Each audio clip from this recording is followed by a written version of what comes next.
Hello people, good day and welcome back to our YouTube channel, Marjan's Garden. So today guys, ay magdidilig tayo ng iba natin na succulents na nandito kasi sobrang tuyo na talaga nila.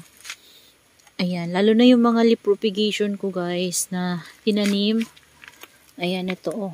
Yung ating Bianca ba to or missing you? Hindi ko na alam guys kasi leaves lang to. So, magkakamukha sila. Kaya naman, hindi ko na alam.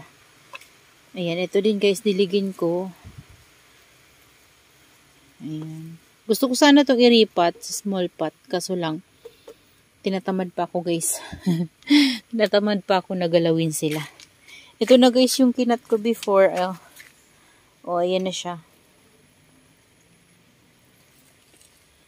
Ayan.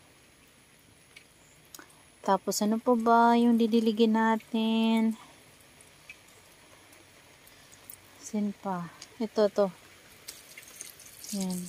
Linisan ko na dito, guys. So, umuulan na naman dito, guys. Kaya naman, itong ating mga succulents. Wala na namang init. Yan, ito din, guys.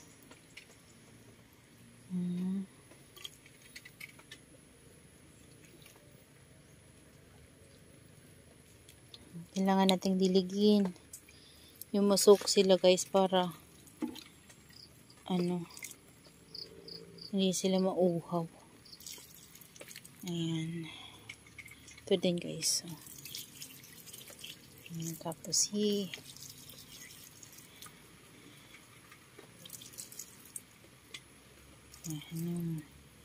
ayan, sino ba yan? Nakalimutan ko yung name niya. Ito, kunti lang kasi parang nadilig ko yan last time. Ito. Ayan. Kailangan kasi guys diligin. Sobrang tuyo na naman nila. Ayan, ito din. Ayan, ito talaga na papabayaan ko to. So, kuha lang ako guys ng water. Ito guys, diligan ko muna to. Ito na yung dusty rose ko guys na sinibo. Buti okay pa siya. Yung isa niyan nilagay ko sa arrangement, yung dito banda sa gitna. Ito din. Kailangan niya ng dilig. Sira na to guys oh. Yung pandilig ko. Tagal na din kasi nito eh. Ayan, tingnan nyo guys, so lumaki na siya oh. Yan, yun nga lang makalat ako dito kasi hindi pa ako nagwawalis. So, naglinis ako guys dun sa labas. Nakaraan pa.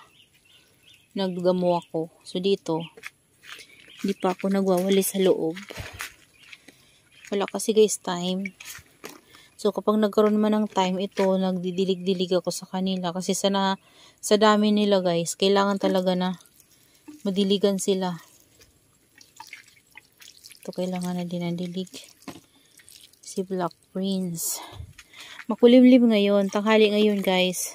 And makulimlim. And kakatapos nga lang umambon. Pero magdidilig ako kasi wala namang init. Ayan. Ito na yung mga lipropa natin ng Rumba, Black Prince. Ayan. Kulang yung water natin guys. Ayan o diba guys. Maganda sila, napapalaki ko sila guys dito sa ilalim na to. So siguro nagustuhan nila guys itong ilalim na to dito. Hindi sila na bibilad. Nainitan naman yan dyan guys kapag hapon, pero tama lang. So yun siguro yung gusto nila. Ito rin guys, diligan ko yung propagation ko ng Thanos. Yan, ito yung isa niyan guys. Yan. Ito pa. Si Cleopatra. Yan, si Cleopatra yan. Ito yung Sphinx na mga cuttings ko before guys. So, ayan. Free lang yan before sa akin. Ito nga guys, so tingnan nyo, nagbi-bleach na oh. Si Pink Rose. Yan, yung propagation ko ng Mendoza dun sa loob. Tapos dito naman, mayroon ako ditong namatay na pink spot. yung pink spot na nabili ko before kay Ma'am Jen. Ayan o. Pero yung mga leaves niya guys ay naglagas dyan. So, nabubuhay siya. Ayan o. So, kailangan nating diligin yan. May kapalit. Ito din, diligin ko guys. Yung ating hybrid lovely rose. Kailangan ito ng dilig. Ayan. Diba? So, ang dinidilig ko pala sa kanila guys ngayon ay tubig ulan. Nakaipon ako ng rainwater dyan sa may papasok dito. Kaya naman, meron tayong rainwater. Kasi lagi dito umuulan guys. So, hindi na ako mahirapan. And ito naman kasi guys, hindi naman to dito sila na babasa. Kaya kailangan talaga ng kusang dilig. Ayan o. Yung ating hybrid Ellen, kumakapal na ulit to. Kinuhanan ko kasi yan ng mga cuttings before. Ito naman, numipis siya kasi ito na yung mga malalaki niya guys na babies. Oh. Yan. Basa to nung kinuha ko yung babies niya. Tapos, ito rin, basa din nung pinatong ko dyan. Pero, hindi naman siya guys na paano. Hindi naman siya maarte. O, tingnan nyo guys. Oh.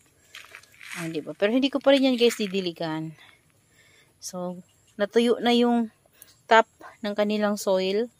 So, garden soil and then rice hull lang din yan guys. Ayan.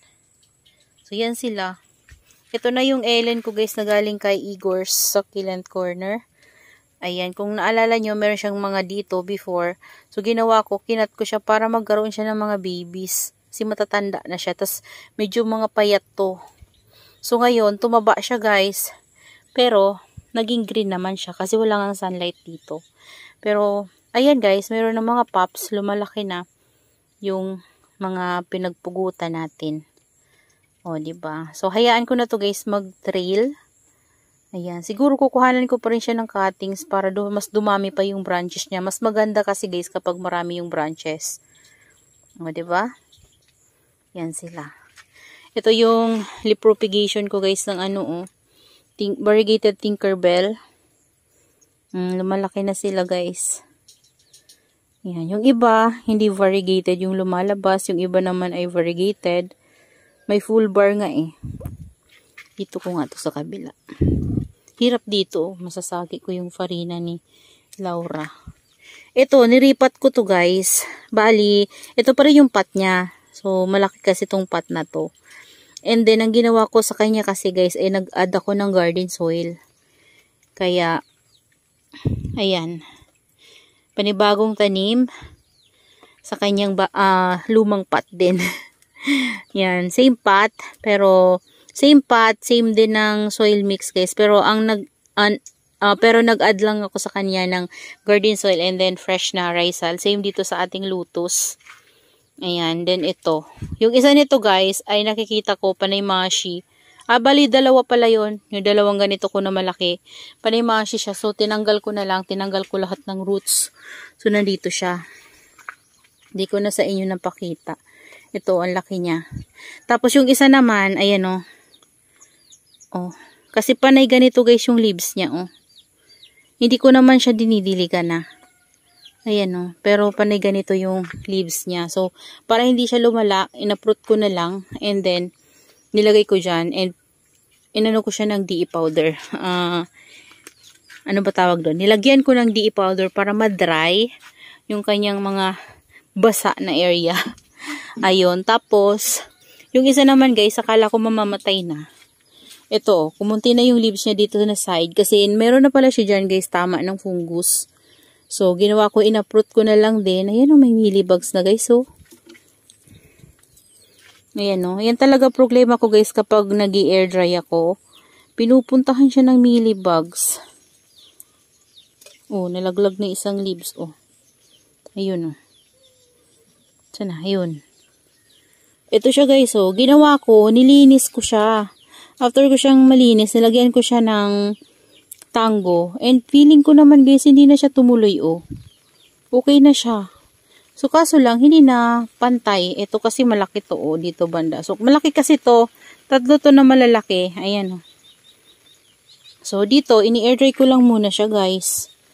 Kasi akala ko nga hindi na ito mabubuhay eh. Pero tinry ko lang na isave siya. So, ayan. Ay, yung mga pinulinate naman natin dito guys, ay feeling ko hindi siya nag-success. Kasi wala eh, oh. Wala talaga guys. Ayan, pero ito oh talaga oh. Ayan oh, may ganyan siya. Ewan ko kung matuloy yan guys. So, pag wala naman ako makitang pagbabago guys, itatanggalin ko na tong flower stalk.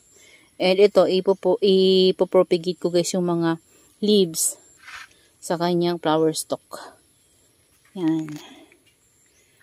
So, hindi talaga siguro siya ma-pollinate sa flower. Di ko lang guys alam pero tinry ko, pero di ko rin alam kung tama yung ginawa ko, pero ganun kasi yung ginawa ko sa ating mga Astrophytum nung pinulinate ko sila. So, tinry ko lang din sa kanila.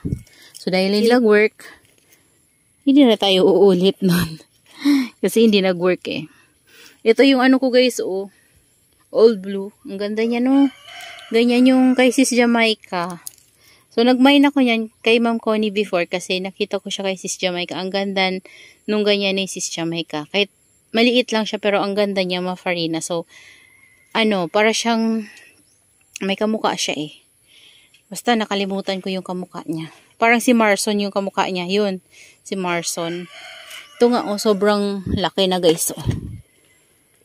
Ayan. No, malaki naman na talaga to nung nabili ko kay Ma'am pero tignan nyo guys.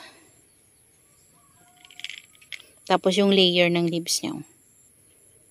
Di ba? Sobrang ganda. As in, si Lolita. Yan, parang wala na ako nakikita nito ngayon kay Ma'am Connie. Ayan, dalawa sila. Yung una kong nabili, yun. Tapos ito yung pangalawa. Ayan. Kailangan ko bumili ng pot ng ganito. Kasi marami tayong iriripat ng mga succulents kapag stable na sila guys. Yan. So, yun lang guys. Maraming salamat sa inyong panonood. Bye!